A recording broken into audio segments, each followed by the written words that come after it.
আপনাকে আমি বুঝাতে অক্ষম জাহান্নাম কত গভীর। সম্মানিত দিনী ভাই বোন, জাহান্নামের নিচে থাকবে যারা মুনাফিক, তারা হিন্দু জাহান্নামে যাবে, তবে সবচেয়ে নিচে থাকবে এই কথা আল্লাহ বলেননি। যারা মুনাফিক, দোকানে বসে মানুষের বদনাম করে, এরাই হলো মুনাফিক। এর কথা ওকে লাগাই, এরাই হলো মুনাফিক। ঝগড়া করলে অশ্লীল কথা বলে, এরাই হলো মুনাফিক। মানুষের ক্ষতি করে, যে এরাই হলো মুনাফিক।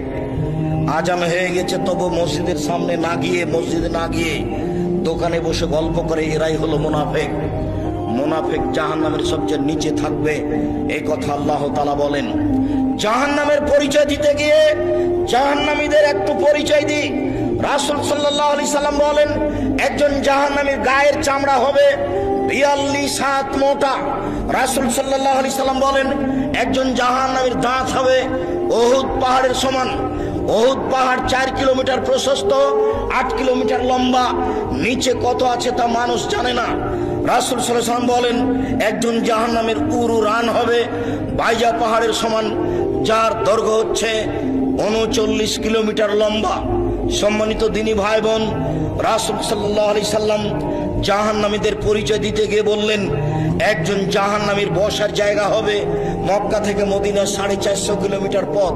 একটা লোকের বসার জায়গা যদি 450 কিলোমিটার হয়, একটা লোকের গায়ের চামড়া যদি 42 হাত মোটা হয়, একটা লোকের দাঁত যদি উহুদ পাহাড়ের সমান হয়, একটা লোকের উরু রান যদি বাইজা পাহাড়ের সমান হয়, একটা লোকের ডান কাঁধ থেকে বাম কাঁধের ব্যবধান যদি একটা দ্রুতগামী ঘোড়ার 3 দিন 3 রাতের পথ হয়, তাহলে লোকটা কত বড়।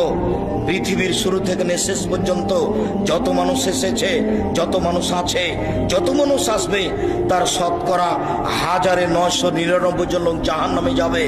একজন যদি এত বড় হয়, তাহলে হাজারে এত গেলে জাহান্নাম কত বড়। আপনাকে আমি কি দিয়ে বুঝাই জাহান্নাম কি জিনিস?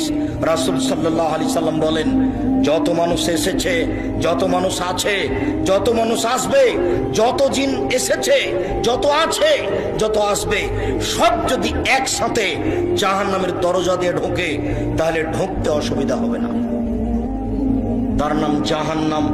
মানুষকে শাস্তি দেওয়ার জন্য আল্লাহ ব্যবস্থা